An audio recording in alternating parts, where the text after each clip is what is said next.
صدها نفر از افسران افغان در مراسم خاص اکادمی ملی نظامی افغانستان را ختم کردند. کریم خلیلی معاون رئیس جمهور در این مراسم گفت ارتش ملی افغانستان قادر به تامین امنیت در کشور شده است. او همچنین از مقامات امریکا خواست تجهیزات و جنگ افزارهایی را که به آنها احتیاج ندارند برای نیروهای مسلح افغانستان بگذارند. قرار است بسیاری از نیروهای آمریکایی و ناتو تا آخر امسال افغانستان را ترک کنند.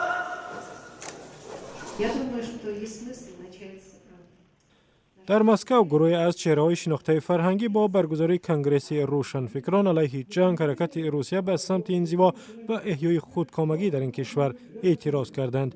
این روشنفکران از عملکردهای حکومت روسیه در نیم جزیره کریم به خشم آمده و این چاره‌بینی را برگزار نمودند.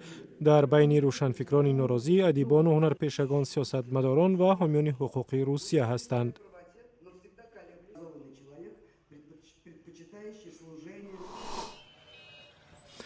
سازمان جهانی بهداشت شهر کویته پاکستان را چهارمین شهر آلوده جهان نامید. بر طبق گزارش تازه این سازمان همراه با کویته شهرهای لاهور و پشاور پاکستان هم در بین 10 شهر آلوده ترین در کره زمین قرار دارند.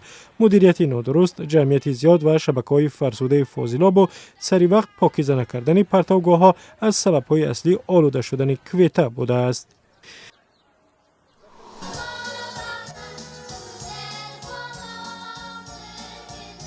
در تاتارستان 150 دختر جوان در آزمون ملکه قزان شرکت کردند. داوطلبان این عنوان فخری باید هنر خود را در شعرخوانی، آشپزی نشان داده و به سالها درباره تاریخ و فرهنگ تاتارها پاسخ می گفتند.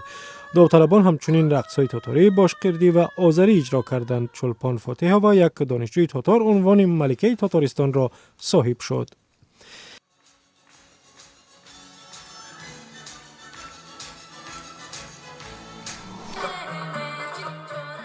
و در قرقیزستان نخستین گروه موسیقی اویغوری یولتوز و یا ستاره نخستین کنسرتش را برگزار کرد. اعضای گروه سال گذشته در چین درس موسیقی گرفتند. با گفته اعضای گروه اولین کنسرت که با مساعدت جمعیت اویغورهای قرقیزستان برگزار شد موفقیت آمیز بود. در قرقیزستان تقریبا 60,000 اویغورها زندگی می کنند.